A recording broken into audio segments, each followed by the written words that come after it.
జగన్మోహన్ రెడ్డి ఏమో కనీసం అసెంబ్లీ సమావేశాలకు రాకుండా ఎక్కడ అనర్హత వేటు పడుతుందో అని చెప్పి సభకొచ్చి సభలో 11 నిమిషాల పాటు చేతులు కట్టుకుని నిలబడి సరిగ్గా అంటే వచ్చిన సీటుకు 1 నిమిషం చొప్పున 11 నిమిషాల తర్వాత వాళ్ళు వెళ్ళిపోతారు.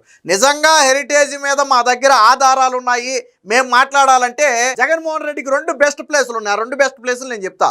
ఒకటి, ఆల్రెడీ కోర్టులో పరువు నష్టం దావా వేశారు. నువ్వేదైనా మాట్లాడాలనుకుంటే హెరిటేజ్కి సంబంధించి నీ దగ్గర ఉన్న ఆధారాలు ఒకటి కోర్టులో మాట్లాడాలి. లేదు నేను ప్రజా కోర్టులో మాట్లాడతానంటావా, అసెంబ్లీ రెడీగా ఉంది. నీ అదృష్టం ఏంటంటే సరిగ్గా అసెంబ్లీ సమావేశాలు జరుగుతున్నాయి. జగన్మోహన్ రెడ్డి అసెంబ్లీ సమావేశాలకి రావచ్చు, హెరిటేజ్ మీద నేను మాట్లాడతానని చెప్తే వాళ్ళు మైక్ ఇస్తారు, జగన్మోహన్ రెడ్డి మాట్లాడవచ్చు. అటు కోర్టులోనూ మాట్లాడడు, ఇటు అసెంబ్లీలోనూ మాట్లాడు. మరి ఎక్కడ మాట్లాడతాడో తెలుసా?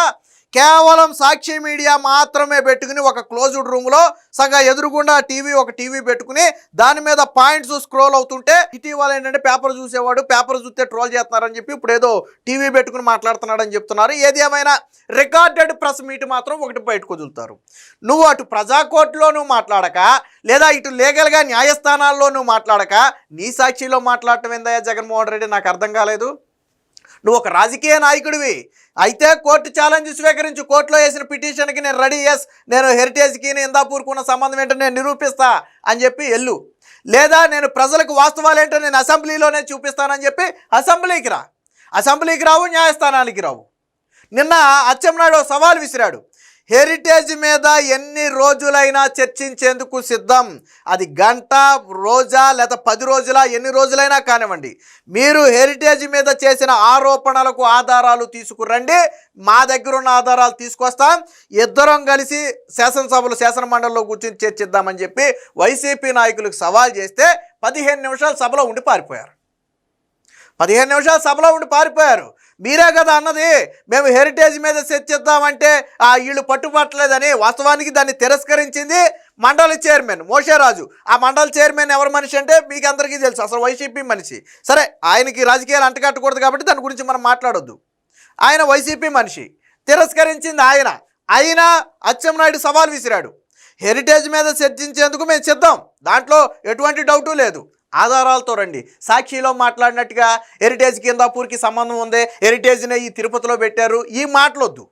మీరు ఇదిగో ఈ ఎవిడెన్స్తో మేము మాట్లాడుతున్నాం, ఈ ఎవిడెన్స్ తీసుకుని మేము మాట్లాడుతున్నాం, ఇదిగో దీనికి సంబంధం ఉంది, ఇదిగో హెరిటేజ్ని ఇక్కడికి వెళ్ళింది అనడానికి ఇదిగో మా దగ్గర ఆధారం అని ఏదైనా ఆధారాలు ఉంటే తీసుకురండి, చర్చించేందుకు మేము సిద్ధమని చెప్పి ఓపెన్ సవాలు అచ్చెన్నాయుడు విసిరాడు.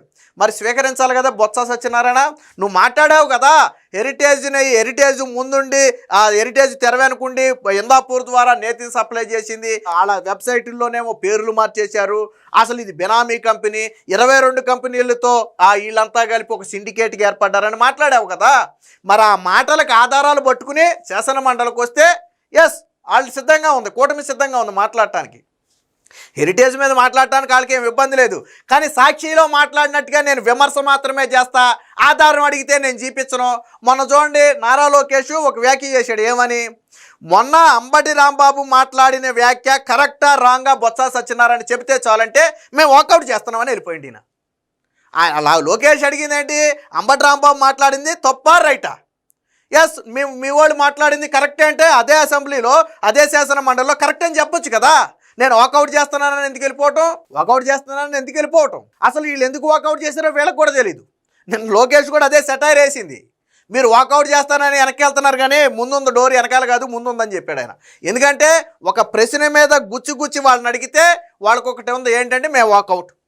ఎందుకు వాకౌట్ అంటే సమాధానం ఉండదు. నిన్న కూడా అచ్చెన్నాయుడు సవాల్ చేస్తే వాకౌట్ వెళ్ళిపోయారు బయటికి. హెరిటేజ్ మీద సవాల్ స్వీకరించండి, తప్పే ఉంది. సాక్షిలో మాట్లాడారు కదా, అవి ఆధారాలు తీసుకొచ్చి అసెంబ్లీలో మాట్లాడండి. మీ అదృష్టం ఏంటంటే అసెంబ్లీ సమావేశాలు టయానికి జరుగుతున్నాయి. రండి, ఇదిగో మా దగ్గర ఆధారం, ఇప్పుడు మీరు సమాధానం చెప్పండి అని నిలదీయండి గవర్నమెంట్ని. హెరిటేజ్ మీద ఆధారాలు తీసుకురండి, ఆధారాలు తీసుకురారు. ఏదన్నా అంటే బొత్స సత్యనారాయణ మొన్న చీజ్ ప్యాకెట్ చూపించి నెయ్యి ప్యాకెట్ అంట. అంటే జనం మరీ అంత పెచ్చోళ్ళ బొత్స సత్యనారాయణ అంటే? నువ్వు పెచ్చోడువని నేనైతే అంటలేదు, కానీ జనం అయితే పెచ్చోళ్ళు కాదు. ఎందుకంటే నువ్వు పెద్దగా అంటే రాజకీయాల్లో సీనియర్ నేతవు కాబట్టి నిన్న ఆ వ్యాఖ్య నేను అన్నావు, కానీ జనం అయితే పెచ్చోళ్ళు కాదు. ఏది నువ్వే వెనకమాలుండి నెయ్యి ప్యాకెట్ ఇవ్వంటే ఎవరు? కుప్పం భరత ఎవరు వెనకమాల ప్యాకెట్ ఇచ్చాడు. ఏది నెయ్యి ప్యాకెట్ ఇవ్వంటే ఆయన ఇచ్చిందేమో చీజ్ ప్యాకెట్. చీజ్ ప్యాకెట్ చూపించి ఇదిగో హెరిటేజ్, ఇదిగో ఇందాపూర్. ఏముంది ఇందాపూర్? మ్యానుఫ్యాక్చర్డ్ బై ఇందాపూర్ అని ఉంటుంది.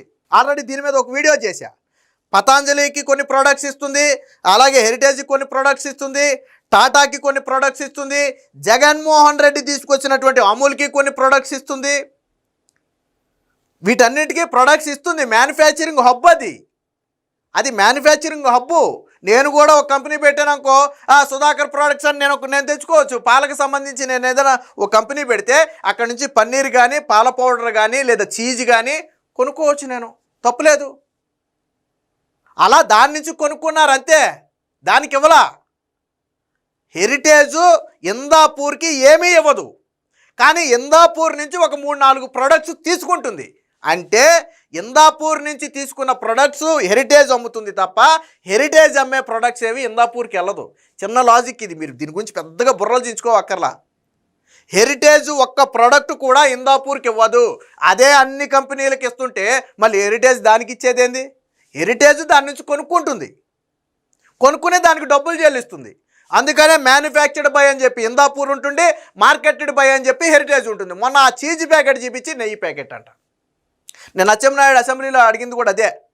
బొత్స సత్యనారాయణకి చీజ్ ప్యాకెట్కి నెయ్యి ప్యాకెట్కి తేడా తెలియదు. నెయ్యి ప్యాకెట్ వీళ్ళు మాట్లాడేది హెరిటేజ్ నెయ్యి గురించి కదా, నువ్వు చూపించాల్సింది నెయ్యి ప్యాకెట్ని. ఇందాపూర్లో తయారైన నెయ్యి ఉందా చూపించు ఎక్కడైనా సరే. హెరిటేజ్ నేతి మీద ఎక్కడైనా సరే మ్యానుఫ్యాక్చర్డ్ బై ఇందాపూర్ అని ఉందా? లేదు. దేని మీద ఉంటుందంటే చీజ్ మీద ఉంటుంది, పన్నీర్ మీద ఉంటుంది, అలాగే ఒక మిల్క్ పౌడర్ మీద ఉంటుంది, ఇంకో ప్రోడక్ట్ ఏదో ఉంది, మొత్తం 4 అనుకుంటున్నా తెలిసి. ఇందులో నెయ్యి లేదు. హెరిటేజ్ సంస్థ దాదాపుగా 9-10 రాష్ట్రాల్లో వ్యాపారం చేస్తుంది. ఏ రాష్ట్రంతో కూడా ప్రభుత్వానికి కానీ ప్రభుత్వాలకు సంబంధించినటువంటి వ్యవహారాలతో కానీ టైఅప్ పెట్టుకోలా. హెరిటేజ్ అదొక సూత్రం పెట్టుకుంది. ఎక్కడా కూడా గవర్నమెంట్కి సంబంధించిన వాటిలో ఇన్వాల్వ్ అవ్వద్దు అని ఒక సూత్రం పెట్టుకుంది హెరిటేజ్. లేకపోతే చంద్రబాబు గారు 4 సార్లు సీఎం. ఆయన నిజంగా తిరుమలకు హెరిటేజ్ నెయ్యి సరఫరా చేయాలంటే లీగల్గా చేయొచ్చు. ఆయన టెండర్లు హెరిటేజ్ నిజంగా నేతి సప్లై చేయగలిగితే టెండర్లో పాల్గొనవచ్చు, దక్కించుకోవచ్చు, తప్పులేదు. కానీ వాళ్ళు ఒక నియమం పెట్టుకున్నారు. ఏమని? ప్రభుత్వానికి సంబంధించినటువంటి వ్యవహారాల్లో కానీ ప్రాజెక్టుల్లో కానీ హెరిటేజ్ ఇన్వాల్వ్ అవ్వకూడదు. ఇది ఆంధ్రప్రదేశ్కే కాదు, తెలంగాణకే కాదు, వాళ్ళు వ్యాపారం చేస్తున్న దాదాపు 10 రాష్ట్రాల్లో పెట్టుకున్నటువంటి నిబంధన అది. కాబట్టి వాళ్ళు ఏ రోజు చంద్రబాబు గారు 4 సార్లు సీఎం అయినా ఒక్కసారి కూడా ఎప్పుడు టీటీడీతో వాళ్ళు టైఅప్ పెట్టుకోలే. అది వాళ్ళ నిబంధన అది. మరి భారతీయ సిమెంట్ని మొన్న హౌసింగ్ అప్పుడు భారతీయ సిమెంట్ వాడావా లేదా? జగన్మోహన్ రెడ్డి జగనన్న కాలనీల పేరుతో 3.5 లక్షల టన్నుల భారతీయ సిమెంట్ వాడాడా లేదా? ఆ సచివాలయ ఉద్యోగుల ద్వారా సాక్షి పేపర్ కొనిపించాడా లేదా? నేను అడుగుతున్నా, సచివాలయ ఉద్యోగుల ద్వారా సాక్షి పేపర్ కొనిపించాడా లేదా? మిగతా పత్రికల కంటే సాక్షికే అధిక అడ్వర్టైజ్మెంట్లు ఇచ్చి అధిక ధర చెల్లించి ప్రజల సొమ్ము దోచిపెట్టాడా లేదా నేను అడుగుతున్నా. అదే భారతీయ సిమెంట్కి 3 నెలల్లో సీఎం పదవి నుంచి దిగిపోతాననగా గనులు దోచిపెట్టాడా లేదా అని నేను అడుగుతున్నా. శాశ్వత ప్రతిపాదికన నీటి సరఫరాను సాక్షికి దోచిపెట్టాడా లేదా నేను అడుగుతున్నా భారతీయ సిమెంట్కి కదా. ఇక్కడ చంద్రబాబు గారి హయాంలో 1 పైసాని హెరిటేజ్కి పెట్టారా? ఎక్కడైనా సరే నువ్వు భారతీయ సిమెంట్స్కి గనులు రాసుకున్నావు, భారతీయ సిమెంట్స్కి వాటర్ ఇచ్చేసుకున్నావు, భారతీయ సిమెంట్నేమో జగనన్న కాలనీలు కొనుగోలు చేసావు, సాక్షి పేపర్లోనేమో అడ్వర్టైజ్మెంట్ రూపంలో ఇచ్చుకున్నావు, సచివాలయ ఉద్యోగుల ద్వారానేమో సాక్షి పేపర్ కొనిపించావు. ఇన్ని రకాలుగా నువ్వు దోచుకున్నావే. ఎక్కడైనా సరే హెరిటేజ్కి ప్రభుత్వం నుంచి రూపాయి వెళ్ళిందా? ఓపెన్ సవాల్. ఎవడైనా సరే ఎక్కడైనా చర్చిద్దాం. ఎవరి కంపెనీకి దోచిపెట్టారు? ఇదే అంశం మీద చర్చకు సిద్ధమా? వైసీపీకి ఓపెన్ సవాల్. ఎవరు ముఖ్యమంత్రిగా ఉండగా ఎవరి కంపెనీకి దోచిపెట్టారు? దానితో పాటు హెరిటేజ్ ప్రారంభించినప్పుడు ఎంత ఉంది, తరువాత అది ఎలా 33 సంవత్సరాల్లో ఎలా డెవలప్ చెందింది అనేది దాని దగ్గర హిస్టరీ ఉంది. ఆ హిస్టరీ తీసుకుని వద్దాం. అలాగే నువ్వు సాక్షి పత్రిక ఎలా పెట్టావు, అందులో నువ్వు ఏం పెట్టుబడులు పెట్టావు? నువ్వు 2014-15లో నువ్వు నేతి ధర గురించి అడుగుతున్నావు కదా, ఇందాపూర్ నెయ్యి గురించి. 2015-16లో సాక్షి పేపర్ ధర ఎంత, భారతీయ సిమెంట్ ధర ఎంత, ఇప్పుడు భారతీయ సిమెంట్ ధర ఎంత, సాక్షి పేపర్ ధర ఎంత? ఓపెన్ సవాల్. పెద్దగా బుర్ర పెట్టక్కల్లా, చిన్న లాజిక్. వీళ్ళు అడిగేదేంటి, ఇందాపూర్కి ఆ రోజు 278 300 రూపాయలు సుమారుకి ఇచ్చారు, ఇప్పుడు 600 రూపాయలకి ఎలా ఇస్తున్నారని. ఆ రోజు లీటర్ పాల ధర 17 నుంచి 20 రూపాయల లోపు ఉంది. ఈ రోజు లీటర్ పాల ధర 45 నుంచి 50 రూపాయలు ఉంది. ఆవు పాలు మనం మాట్లాడేది. గేదె పాలు అయితే 60 పైన ఉన్నాయి, 50 రూపాయలు ఉంది. మరి ఆ లెక్కన పెరిగిన రేటు ప్రకారం ఈ రేటు పెరుగుతుందా లేదా? ఆల్మోస్ట్ పాల ధర డబల్ అయినప్పుడు ఆ రోజున నెయ్యి ధర డబల్ అవుతుందా లేదా? అవుతుంది కదా, అవుతుంది కదా. మరి నువ్వెలా ఇచ్చావు? నువ్వు బోలే బాబాకు 320 రూపాయలకు 318 రూపాయలకు నువ్వెలా ఇచ్చావు? బోలే బాబాకు ఎలా ఇచ్చావు అంటే అందులో పాల చుక్క లేదు కాబట్టి, మొత్తం కెమికల్స్ కాబట్టి ఇచ్చావు. మనం ఏదైనా మాట్లాడితే చెల్లుతుందంటే చెల్లదు. ప్రజలకు అన్నీ తెలుసు. ఇప్పుడు నేను మాట్లాడిన లాజిక్ నేను మాట్లాడింది కాదు, ప్రజలు మాట్లాడుకునేది. చంద్రబాబు గారు 40 ఏళ్ల రాజకీయ జీవితంలో ఏ రోజు కూడా కంపెనీని ప్రభుత్వంలో ఇన్వాల్వ్ అవ్వాలా, ప్రభుత్వాన్ని కంపెనీలో ఇన్వాల్వ్ అవ్వనివ్వాలా. ఏ రోజు కూడా జగన్మోహన్ రెడ్డి సీఎంగా ఉన్న 5 ఏళ్ల పాటు హెరిటేజ్ని ఏమైనా చేయగలిగాడు? నేను అడుగుతున్నా. రాజశేఖర్ రెడ్డి 2 సార్లు సీఎం అయ్యాడు, ఒకసారి పూర్తి టర్మ్ ఆయన అధికారంలో ఉన్నాడు. రాజశేఖర్ రెడ్డి ఏమైనా చేయగలిగాడా? హెరిటేజ్ని చేశాడా? హెరిటేజ్ ఏమైనా నష్టపోయిందా? రాజశేఖర్ రెడ్డి కూడా ఆ రోజుల్లో హెరిటేజ్ మీద యుద్ధం చేయాలని చూశాడు. మీరు ఉండవల్లి అరుణ్ కుమార్ని అడగండి, చెప్తాడు. ఎలాగైనా సరే హెరిటేజ్ను మూయించాలి, ఎలాగైనా సరే హెరిటేజ్ని రాష్ట్రం నుంచి తరిమేయాలని ప్రయత్నం చేశాడు. కానీ అవలా. ఎందుకనంటే వాళ్ళు నియమ నిబంధనలు చాలా కఠినంగా ఉంటాయి. నిన్న భువనేశ్వర్ గారు ఒక వీడియోలో చెప్పారు, వాస్తవ నిబంధనల కంటే, ఫుడ్ సేఫ్టీ నిబంధనల కంటే వాళ్ళ నిబంధనలు ఇంకా కఠినంగా ఉంటాయి. అలా పెట్టుకుని 25 రకాల టెస్టులు పాస్ అయిన తర్వాత ఒక హెరిటేజ్ ప్రోడక్ట్ బయటకు వస్తుంది. సో హెరిటేజ్ అనేది ఒక నమ్మకం, 33 సంవత్సరాల నుంచి నిలబెట్టుకున్న నమ్మకం. చంద్రబాబు గారు రాజకీయాల్లో ఉన్న హెరిటేజ్ని ఎందుకు టచ్ చేయలేదంటే, జగన్మోహన్ రెడ్డి సీఎం కాకుండా ఎంపీగా ఉన్నప్పుడే 16 నెలలు జైల్లో చెప్పకూడదు తినొచ్చాడు. ఏ కేసులో వెళ్ళాడు? అవినీతి పెట్టుబడులు, సాక్షిలో అవినీతి పెట్టుబడులు భారతీయ సిమెంట్లో పెట్టారు కాబట్టే వెళ్ళొచ్చాడు. మరి హెరిటేజ్ ఏ రోజు వెళ్ళలేదే, భువనేశ్వర్ గారి మీద ఆ సంస్థ మీద ఏ రోజు కేసు లేదే. ఇవన్నీ వాస్తవం కదా, ఇవన్నీ ప్రజల కళ్ళ ముందు ఉన్నాయి కదా. పోనీ వాళ్ళెవరో సీఎంగా ఉన్నారు కాబట్టి పెట్టలేదు, నువ్వు సీఎం నీ బాబు సీఎం, ఏం చేశారు హెరిటేజ్ని? ఏం చేయగలిగారు హెరిటేజ్ని? పైగా ఇప్పుడు హెరిటేజ్ ధరలు పడిపోయినాయి అని చెప్పి ఒక ప్రచారం చేస్తుంది. దీని మీద నేను సపరేట్ వీడియో చేస్తా.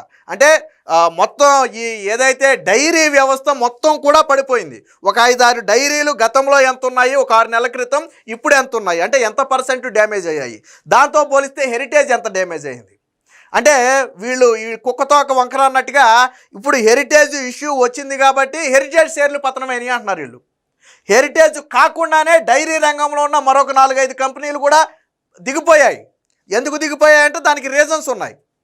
ఆ రీజన్స్ కూడా నేను చెప్తా, కాకపోతే అది సపరేట్ వీడియో మన ఇందులో అవుతుంది. నిన్న బొత్స సత్యనారాయణ ఒక సవాల్ విసిరాడు, అది కూడా ఒకసారి చూద్దాం. హెరిటేజ్పై చర్చకు సిద్ధం, ఆధారాలతో రండి, ఎన్ని రోజులైనా చర్చిద్దాం. హెరిటేజ్ ప్రతిష్టను దెబ్బతీయడానికి వైసీపీ కుట్ర, భారతీ సిమెంటు సాక్షిలా ప్రభుత్వ సొమ్ము దోచుకోలేదు, వైసీపీ సభ్యుల ఆరోపణలపై అచ్చెన్న ఫైరు. సో ఇక్కడ హెరిటేజ్ మీద అడిగినప్పుడు ఇగో 15 నిమిషాల్లో చూడండి. శాసన మండలిలో వాయిదార పర్వం కొనసాగింది. గురువారం 15 నిమిషాలు మాత్రమే సమావేశమైంది. ఆ తర్వాత సభ అయితే వాయిదా పడినట్టుగా మనకు తెలుస్తుంది. సో ఇది మొన్న ఆల్రెడీ హెరిటేజ్ ఒక లీగల్ నోటీస్ పంపింది. దాని మీద బొత్స సత్యనారాయణ మాత్రం నేనైతే క్షమాపణ చెప్పను అని చెప్పాడు. సో క్షమాపణ చెప్పకపోతే మీరు లీగల్గా ముందుకెళ్ళొచ్చు, తప్పులేదు. ఇప్పుడు నేనేమి ఆధారాలు ఉంటే మేమేం బయట పెట్టొద్దని అంట్లా. హెరిటేజ్కి సంబంధించి మీ దగ్గర ఆధారాలు ఉంటే బయట పెట్టండి, అంతేగాని నెయ్యి ప్యాకెట్ అని చెప్పి చీజ్ ప్యాకెట్ చూపించడం కాదు. నెయ్యి ప్యాకెట్ అని చెప్పి చీజ్ ప్యాకెట్ చూపించడం కాదు. బొత్స సత్యనారాయణ పిల్లోడా, నెయ్యి ప్యాకెట్కి చీజ్ ప్యాకెట్కి తేడా తెలీదా? ఆయన అడిగింది నెయ్యి ప్యాకెటా? ఆయన చెప్పింది ఇదిగో నెయ్యి ప్యాకెట్, హెరిటేజ్ నెయ్యి ప్యాకెట్ ఇందాపూర్ అని రాసి ఉందని చెప్పాడా? అదేమో చీజ్ ప్యాకెటా? మేము చీజ్ ఆల్రెడీ ఇందాపూర్ నుంచే తీసుకుంటామని చెప్పి హెరిటేజ్ తమ వెబ్సైట్లోనే పెట్టిందా? దాంట్లో నువ్వు చెప్పింది ఏముంది బోడీ? కాబట్టి అచ్చెన్నాయుడు సవాలు స్వీకరిస్తే మీరు చర్చకి రండి. ఎస్, రేపొద్దున మేము ఆధారాలతో వస్తున్నాం, హెరిటేజ్ మీద మేము మాట్లాడతాం, ఓపెన్ చర్చకి రండి. అంతే తప్ప సాక్షి మీడియాలో మాట్లాడతాం, నెయ్యి ప్యాకెట్ అని చీజ్ ప్యాకెట్లు చూపిస్తాం, లేకపోతే జగన్మోహన్ రెడ్డి లాగా ఒక క్లోజ్డ్ ప్రెస్ మీట్ పెట్టుకుని సాక్షితో మాత్రమే మాట్లాడటం, ఇవి కాదు. అసెంబ్లీలో మాట్లాడాలంటే ఆధారాలు కావాలా?